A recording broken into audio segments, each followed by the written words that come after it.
Now, sisters and brothers, again, we can't be distracted, we can't be diverted, and we certainly can't be divided. Our theme this convention is We Are One. We are one. If you can indulge me for a moment, I want to tell you just about, when we deal with prejudice and we deal with discrimination, that it really, really hurts. I just want to tell you two stories from my own life. I am a Jewish American. I am a minority. It's not about religion, it's my ethnic group, it's who I am, generations. My paternal grandfather and grandmother lived in Russia in the early 20th century. And in Russia, at that time under the Tsar, Jews could not be citizens. We were confined to ghettos called shtetls. And the Tsar had soldiers called Cossacks who would go into towns and shtetls and rape the women and kill the men. In one of those raids, my great uncle, who I never got to meet, was murdered by those Cossacks because he's Jewish and therefore somehow dangerous to Russian society. That was one story. My Uncle Harry is married to my father's sister, my Aunt Millie. My Uncle Harry escaped with two other men from Dachau concentration camp, where he and his 4 brothers were sent.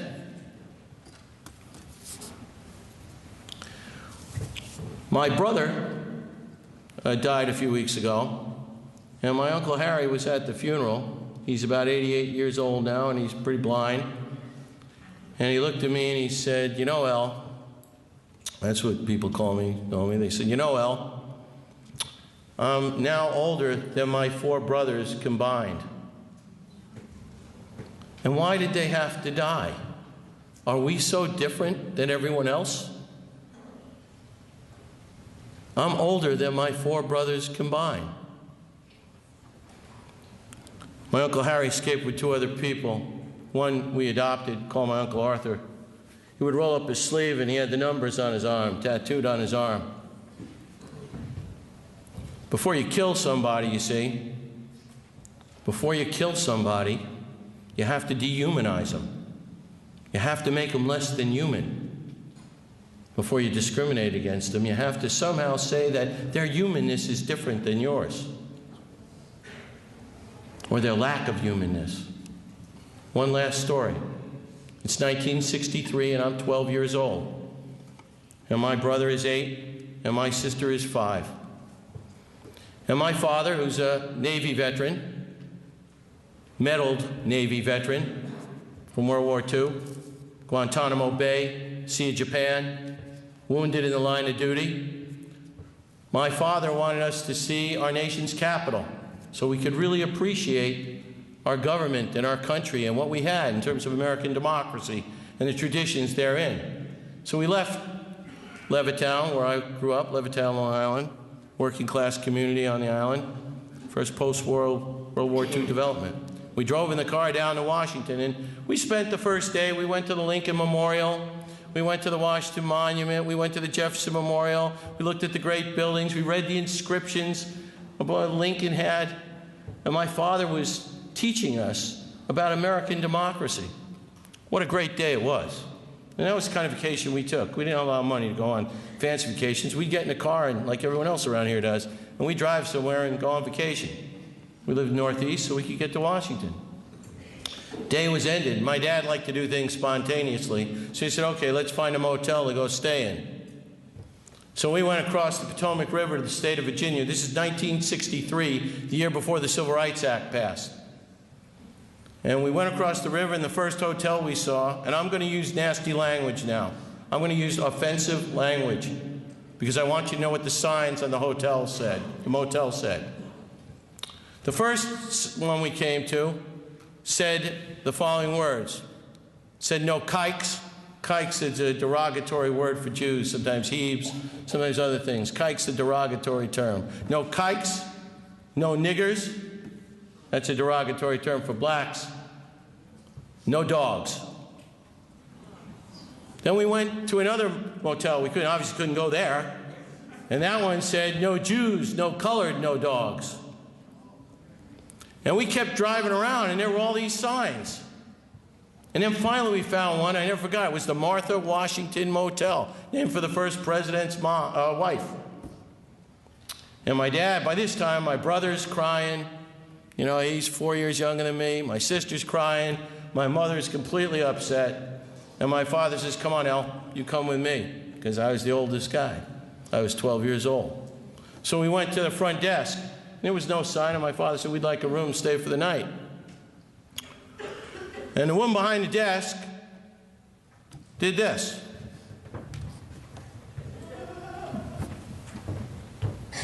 Excuse me, I have to get the manager. Got the manager came out. Manager took a look at us, looked at my father, looked at me, looked us up and down, and said, we have no rooms here. Now the sign outside said vacancy. They said they had no rooms here because apparently I'm a little less than human. And my dad was a little less than human. And my brother and sister were a little less than human. So we got back in the car, and we all said to my dad, let's go back to New York. We need to go home. They don't want us here. Let's go home. This is not for us. So we crossed back over the Potomac, went through Washington, D.C., and we got up to Maryland. And we got ourselves a motel room kind of north of Baltimore, because my dad was insistent we were going to see Washington, D.C. And we finally got a motel room. If you're sensing that this hurt me, then you're sensing correctly. It's hurt me my whole life. It's hurt my whole family their whole life. I had to deal with bullies who said that, you know, make jokes. My father got thrown out of high school. He's one of two Jewish kids who got to Stuyvesant High School, a science school and math in the Bronx. One of two kids, he got thrown out. You know why? He got in a fight with some kids. You know why? Because they said, your mother's a whore and you're a chicken shit Jew. And my father was not like me. I'm just a knockoff. He was the genuine item. He just kicked the shit out of him.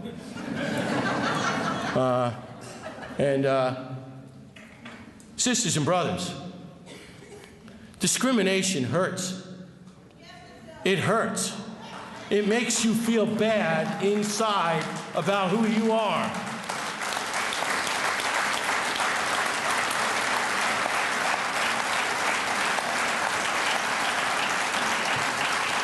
And the person who discriminates isn't any better off either, because they don't recognize the common bond that we all have. That we are human, that we are human, that we have blood, that we have brains, that we have feelings, that we are human. And our humanity is what makes us and ought to keep us together. Now, why did the same people who try to take away our rights, try to eliminate our jobs, take away our right to bargain, discriminate against us for being public workers? Why are they on that bill? Because they want to divide, destroy, distract, and defeat everybody in this room. Either we hang together or we will certainly hang separately. Do you agree? Yes. You agree?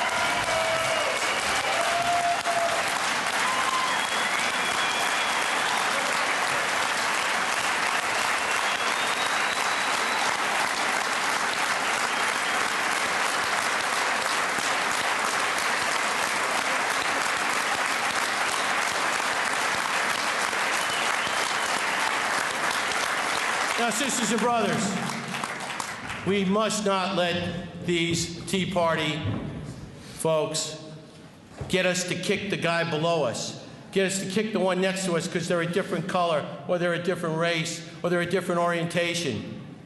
We must not let them divide us. We are one. Don't be distracted. Don't be diverted.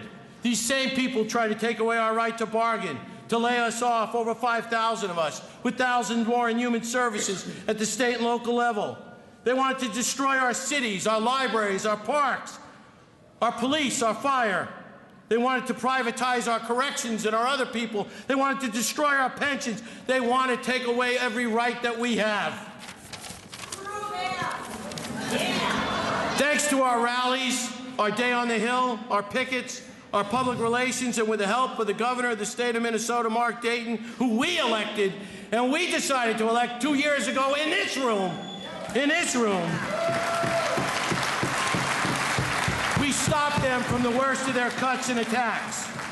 So don't be distracted, don't be diverted, don't be divided. Because today, if they're going to put this up, then I say in front of you today, they want to discriminate against gay and lesbians, then I am gay. If they want to discriminate against blacks and browns and yellow, then I am black, I am brown, I am yellow. If they want to discriminate and divide public against private workers, then I'm an AFSCME member, I'm a building trades worker, I'm a steel worker, I'm a nurse, I'm with SEIU, I am a worker. Sisters and brothers, I was born a worker, a son of a working class family. I am a worker and part of a working class movement. I will be a worker when I die and a member of the working class. Everyone in this room are workers, members of the working class. We do the work, we provide the services, we produce the wealth, not the banks, not the corporations, not the rich, but us.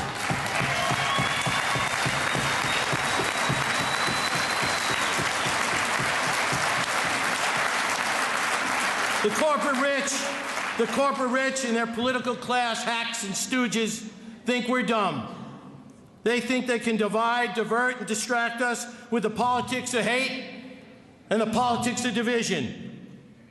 But sisters and brothers, one thing everyone in this room knows, that everyone in this room and everyone we represent is a worker. We do the work, we produce the wealth. So workers, we are one. Workers united. If you're a worker, please stand up. If you're a worker, please stand up. If you're a worker, we stand together. Show